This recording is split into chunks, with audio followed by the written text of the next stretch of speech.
Let's do it.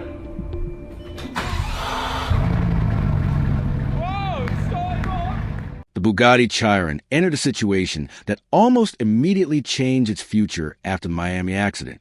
Most people expected a normal process to follow. Insurance evaluations would happen. Repair estimates would arrive. Replacement parts would be ordered. Skilled technicians would slowly return the damaged hypercar to working condition. That process happens every day across the automotive world, even with expensive supercars and rare performance vehicles. But this case moved in a completely different direction. The Chiron became connected to factory systems and repair restrictions that shocked automotive enthusiasts around the world. Discussions quickly spread across online communities because reports suggested official repair support for the damaged vehicle had become heavily restricted. For ordinary vehicles, ownership usually feels simple. A person buys a car, drives it, maintains it, and repairs it when problems happen. Hypercars operate under different conditions. Manufacturers building machines capable of extraordinary performance often maintain strict standards because safety requirements become far more serious at extremely high speeds. Structural integrity matters. Engineering tolerances matter. Specialized repair procedures matter. Companies argue these protections exist because vehicles built for extreme performance require extreme responsibility. Critics see another side of the argument. They believe ownership should include freedom. If someone legally owns a machine, should manufacturers still influence repair decisions years later? That debate quickly became the center of attention surrounding the damaged Chiron. Automotive enthusiasts, mechanics, collectors, and industry experts started asking difficult questions. Was the damage truly impossible to repair, or simply too difficult for traditional systems? Were restrictions protecting safety or protecting business interests? Repair cost discussions created even more attention because estimates connected to the damaged Bugatti reached numbers that felt almost unbelievable to ordinary drivers. Suddenly, this was no longer simply a story about crash damage. It became a story about ownership rights, repair freedom, manufacturer authority, and modern automotive control systems. The damaged Chiron, sitting quietly after an accident, had unexpectedly become the center of one of the biggest automotive debates online. And far away from Miami, one mechanic watching the story unfold was about to change everything. Mat Armstrong was not unfamiliar with impossible situations. Over the years, he built a reputation by taking damaged performance cars that many people consider beyond saving and bringing them back to life through patience, problem-solving, and mechanical skill. Millions of viewers followed his projects because people naturally enjoy watching difficult challenges become success stories. Broken machines returning to life create a sense of satisfaction that reaches far beyond car enthusiasts alone. But when Matt first learned about the damaged Bugatti Chiron, something immediately felt different. This was not simply another rebuild project waiting inside a workshop. This involved one of the world's most exclusive hypercars, a machine built with engineering complexity that very few people fully understood. Reports surrounding the vehicle suggested factory systems had effectively closed traditional repair pathways. Costs connected to replacement parts sounded enormous. Restrictions surrounding repair support created even greater questions. Most people watching from the outside believed the story already had an ending. The Bugatti would remain damaged, disappear quietly into salvage history, and eventually become another example of how modern hypercars can reach a point where repair becomes unrealistic. Mat Armstrong looked at the same situation differently.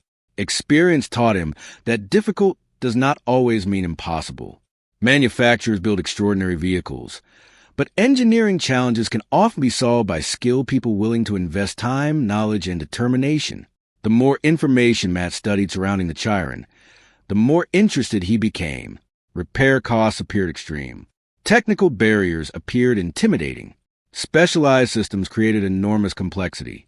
Public attention guaranteed pressure from millions of viewers who would eventually analyze every step.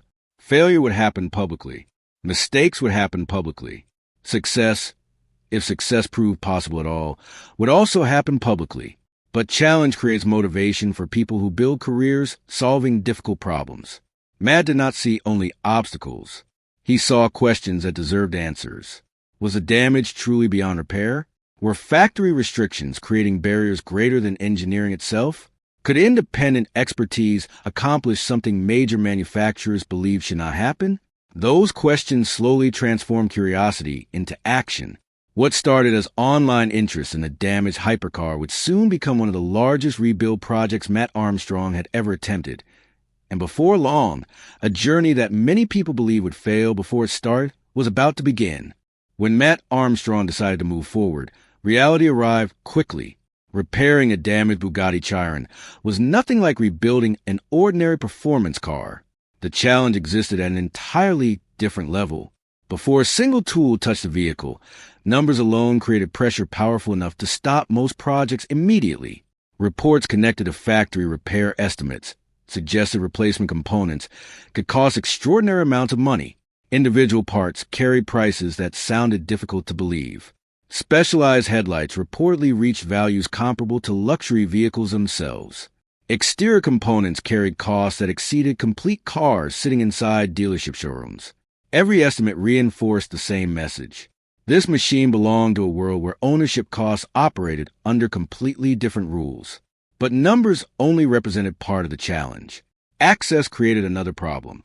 Hypercars depend heavily on specialized engineering systems, advanced materials, and tightly integrated components designed specifically for extreme performance. Unlike ordinary vehicles where replacement parts often exist across broad supplier networks, rare performance machines frequently operate inside far more controlled systems.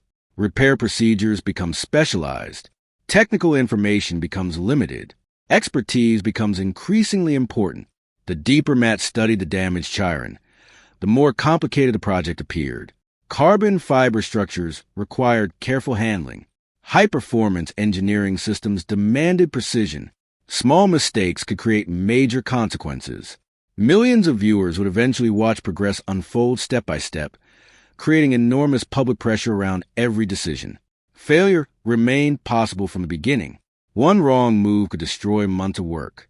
One overlooked issue could stop progress entirely. Most rebuild projects contain moments where difficulty appears overwhelming. This project seemed built entirely from those moments. But difficult challenges often reveal unexpected discoveries. As Mat continued researching the Bugatti's design and engineering systems, something surprising started appearing beneath the surface. The deeper he looked into components hidden inside one of the world's most exclusive hypercars, the more he discovered that extraordinary vehicles sometimes share ordinary origins. Certain systems connected back to larger automotive engineering networks in ways most people never expected. Questions started growing. Were all replacement costs truly connected to unique engineering? How many components existed only for Bugatti? How many shared relationships with larger manufacturing systems?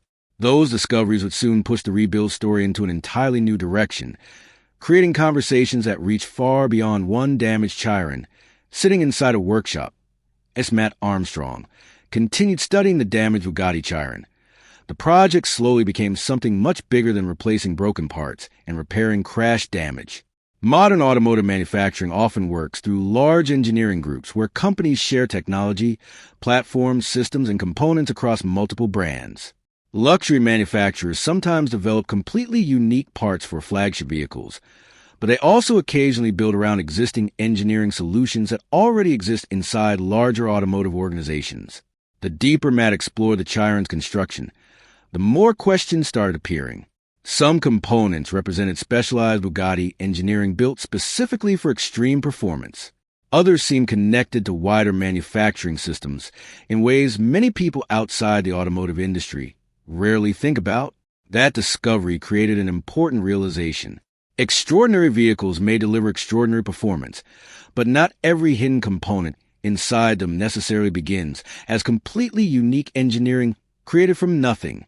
Automotive companies often rely on proven designs because reliability matters, efficiency matters, and engineering development costs matter.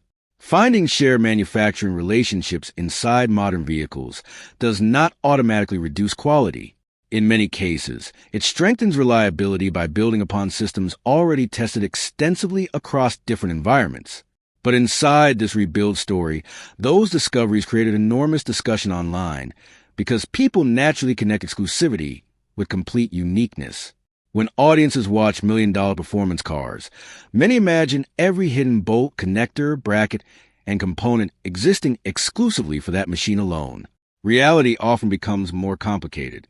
Matt continued comparing information, researching systems, and understanding where true exclusivity existed inside the Chiron and where larger engineering relationships influenced design decisions. Those discoveries created larger conversations surrounding value, pricing, exclusivity, and ownership expectations connected to ultra-luxury vehicles. Automotive communities debated constantly. Some argued engineering excellence justifies premium pricing because buyers purchase complete systems, not individual components. Others believed discoveries surrounding shared engineering challenge assumptions people held about exclusivity itself. Discussion spread quickly across forums, videos, and automotive communities because the rebuild now represented something larger than repairing damage. It had unexpectedly opened conversations surrounding how modern performance machines are designed, built, supported, and valued. Meanwhile, Matt continued moving forward. Every answer uncovered another question. Every solved problem revealed another challenge waiting underneath. The damaged Bugatti still sat far from complete, and one of the most difficult moments of the entire rebuild project had not happened yet. Very soon, Matt would attempt something many people believe should never happen outside factory conditions, and millions watching online would discover whether accepted limits truly represented engineering reality or simply accepted tradition.